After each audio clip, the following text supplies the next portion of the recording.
Hey everybody, we're out at this old church in Luthersille. I think it's the Methodist church. I can't even believe I don't know what the church is.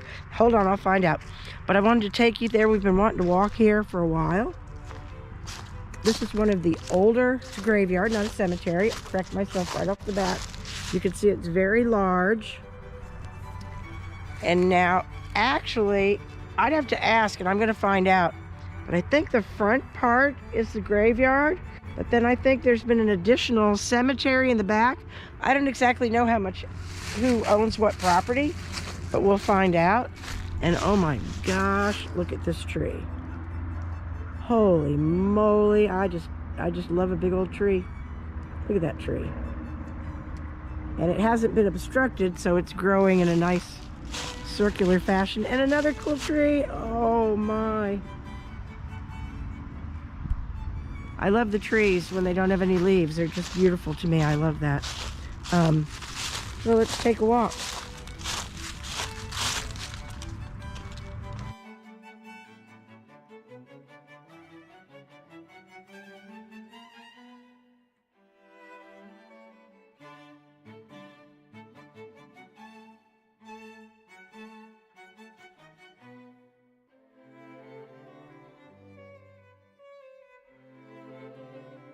See what we can see. We were very close to here not too long ago. If you recall, we were in the Lone Oak. That was a cemetery because there was no church there.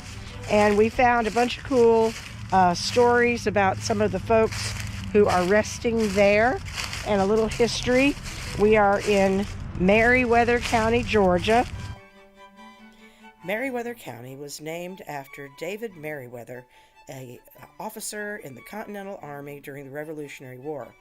He fought in many battles from his native state of Virginia. He was commissioned a lieutenant in New Jersey on May 15, 1779. The Virginia troops marched south and participated in the Siege of Savannah. During the march from Virginia to the outskirts of Savannah, David Meriwether's column passed through Wilkes County, Georgia. In his diary, he remarked that the countryside in that area of Georgia was particularly pleasing. He returned to Georgia to become a farmer and a politician. And there's a road this way to get your bearings. Down that way is 27.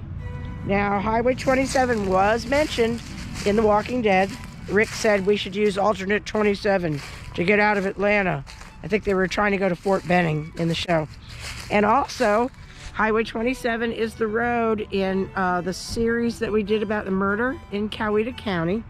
That's the road where John Wallace chased Wilson Turner northward into Moreland, where he killed him. And that's one of our old videos.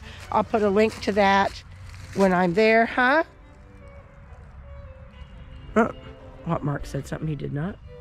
Here's the little church. This indeed is Luthersille United Methodist Church, and it was established in the 1870s. It is a sister church with Lone Oak Methodist Church nearby, and they share a preacher because they're both very small congregations. Pretty interesting stuff, and we will be speaking to one of the members of the church who will clarify, is it a graveyard or is it a cemetery? Keep watching. Now, some of my grandchildren have relatives buried over there, and we'll be back out here filming tomorrow, and so I'll have someone who knows the cemetery graveyard with us, and we'll get some of those pointed out. Some of my grandchildren's great descendants are buried here, and we'll look for them tomorrow. There may be some very familiar names.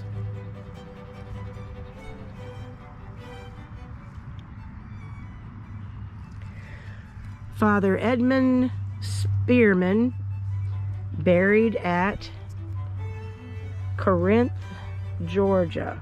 Huh. Buried at Corinth, Georgia. So I don't know if this is just a memorial marker. For some, that's unusual. I don't understand that.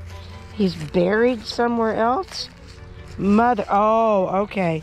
And now here the mother is buried here.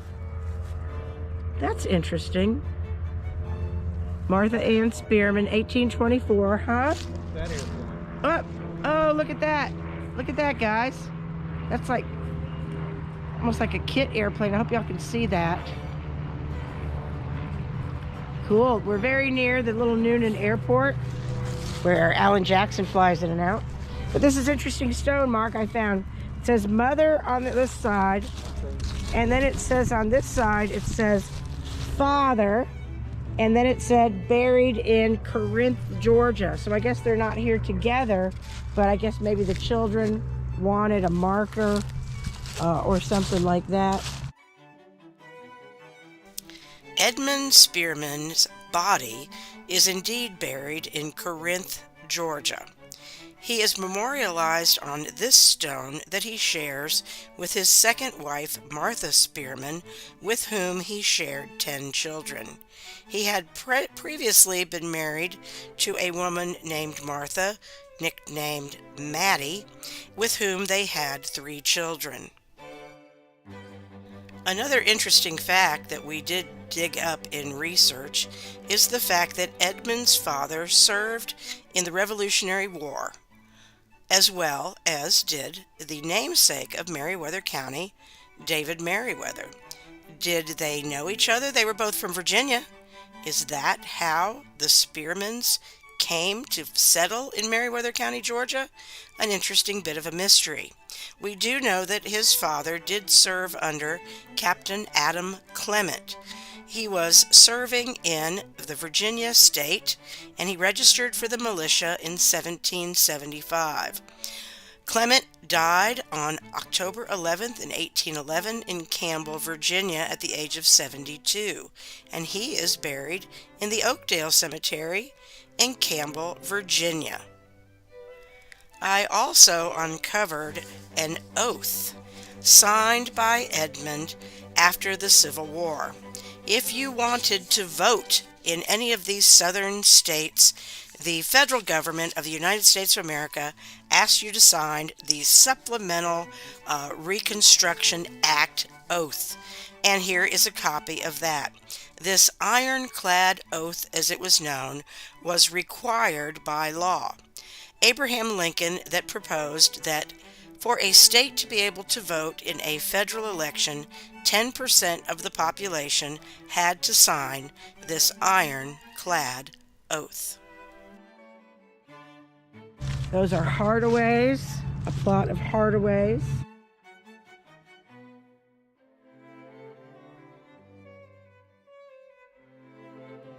More Hardaways. And like I said, we're going to be out here. We may come a little extra early tomorrow and I'll walk this place a little better. Get myself another memory card. And we'll do a full-on study of this cemetery. I know you guys love the cemeteries. I get a lot of hits on the cemeteries. Now, I'm sorry we haven't posted in a while, but we're about to kick back into gear. Things have been crazy. The weather's been weird, and our grandkids have been out of school here and there that we've had to help out. So we really apologize. This is kind of a cool little fence. That's a Hardaway too. Another Hardaway.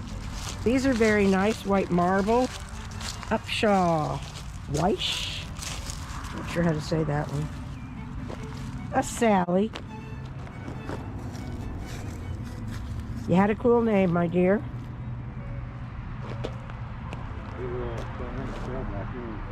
No. Oh, what's that one? These look a little older. These look a little older. Looks like a child. 88 to 91. Oh, gosh. Your little 2-year-old. Sad.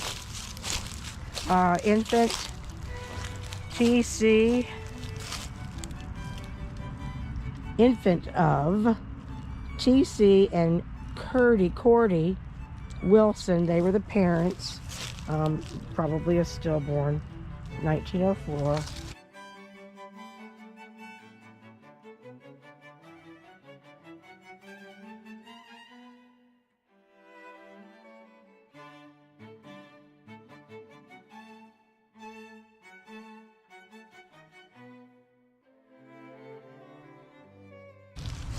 sad.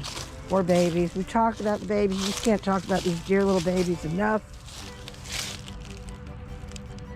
February 19th to February 22nd. Our babe. Oh, our babe.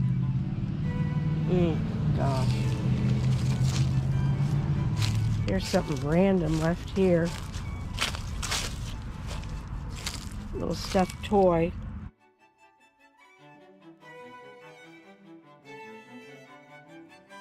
Someone probably left it in love. 1885. Coleman. Now, Coleman Creek is not too far from here. Could there be a connection, Mark? Possible. Possible. We'll see if we can find out.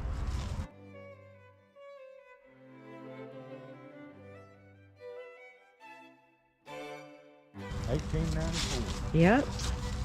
December 3rd, 1821 to October 25th, 1894. Oh, there's something about him here. He was a member of the M.E. Church Methodist, Luthersille United Methodist Church. So he went to church here in the 1800s, established in 1870. So he attended this church for 24 years, this little church. Or at least the congregation. I can't guarantee this is the same building, but I'll find all that out tomorrow. But it said he was a member of this church, member of the M.E. Church South, 50 years. Okay, so if this church was 1870, M.E. Church South. Okay, so I have to look that up. Don't know what that is. It's not this church. Maybe there was a church here before this. I don't know.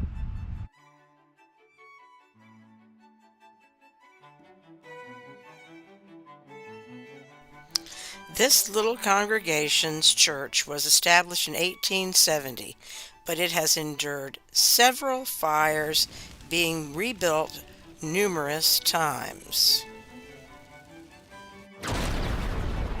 With the help of the congregation and several generous neighbors, this church building stands now debt-free.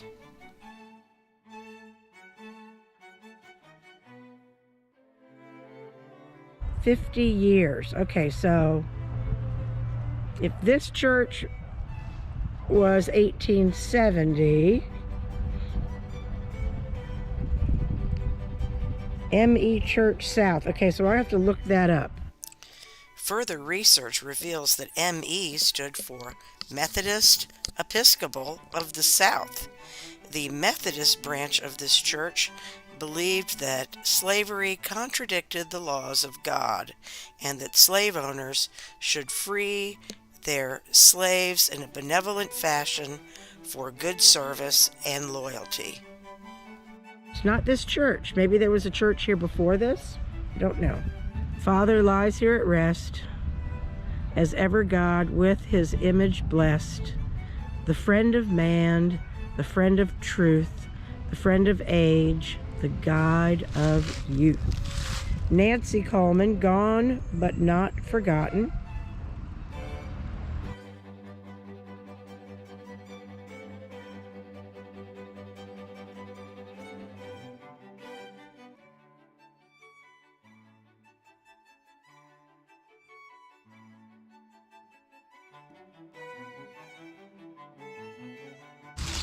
And we'll come back out here tomorrow and do some more filming in the morning. Got to go help my daughter set up a birthday party.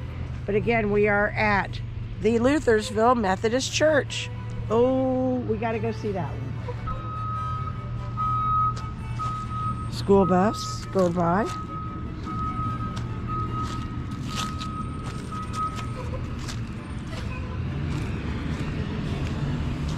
This one's toppled off, but it was kind of curious to me. Remember we said it makes a little bird bath for a little while for the birds.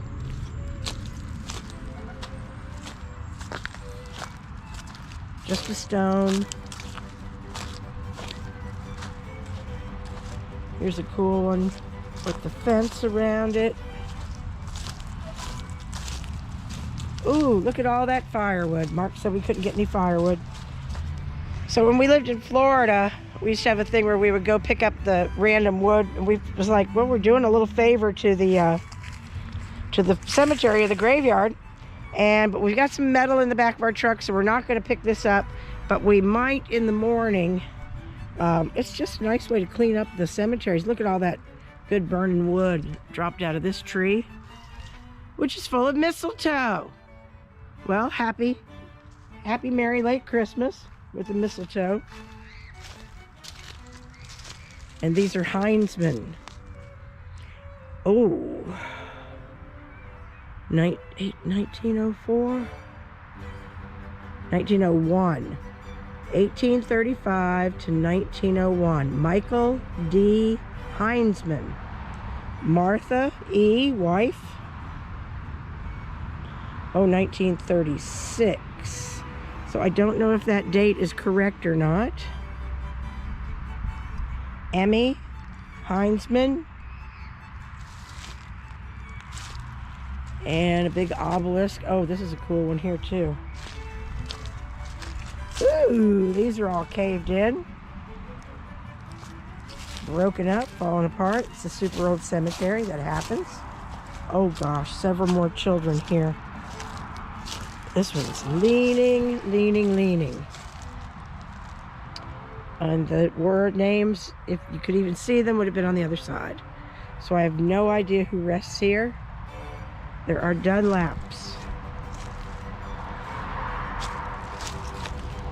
There is a big row. Oh my gosh. 1, 2. Oh, and I just got that smell. It must be some kind of plant.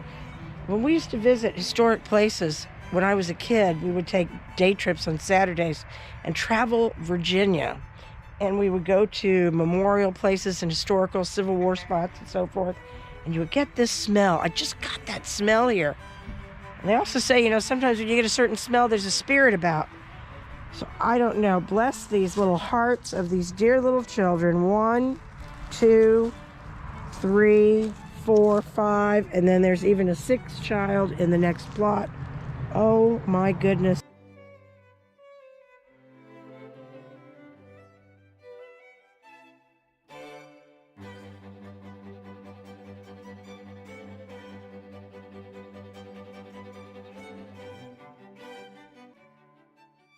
We'll be back out here tomorrow.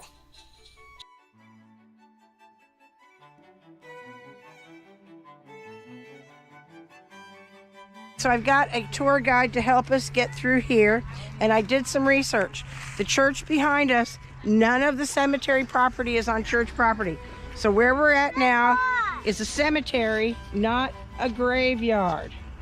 And I've got my tour guide Cohen with us, and she is going to walk us through the cemetery to take us to see the person who she was named after and where they're buried.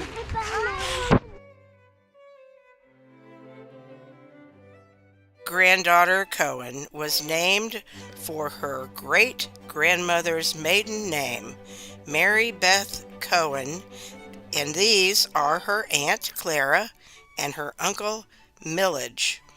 Uncle Millage worked around the farm, and Clara was a lunchroom worker at the original Luthersille school that housed all ages, elementary to high school.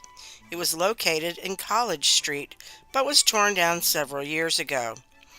Her grandmother, Teresa, remembers Aunt Clara went to work at the pimento pepper plant in nearby Woodbury after that school closed.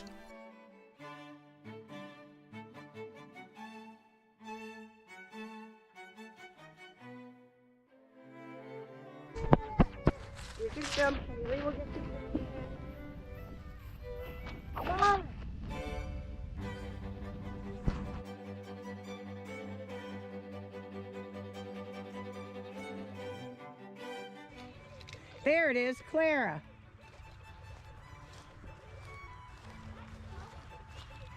Is that your relatives, Cohen?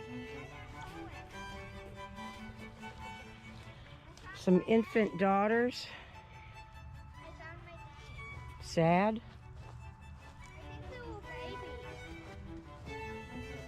Is this your family? Oh, leave that there, Kayla. Yucky, yucky. Is this them, Cohen? Is this who you were named after? Clara B. Cohen and Millage N. Cohen.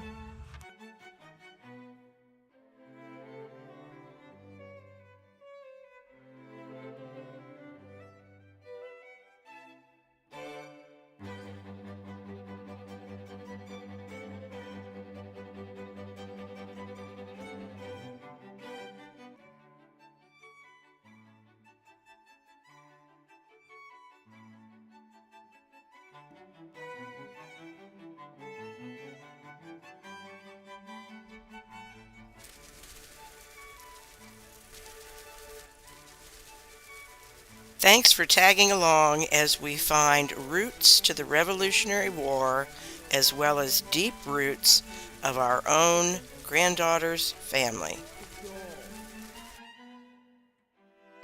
Just as we were wrapping this video up, we unearthed one more fascinating tidbit of history. David Merriweather, of whom Merriweather County, Georgia is named, had an aunt, Lucy Merriweather. Lucy was married to William Lewis. Lucy and William Lewis had a son who they named Merriweather.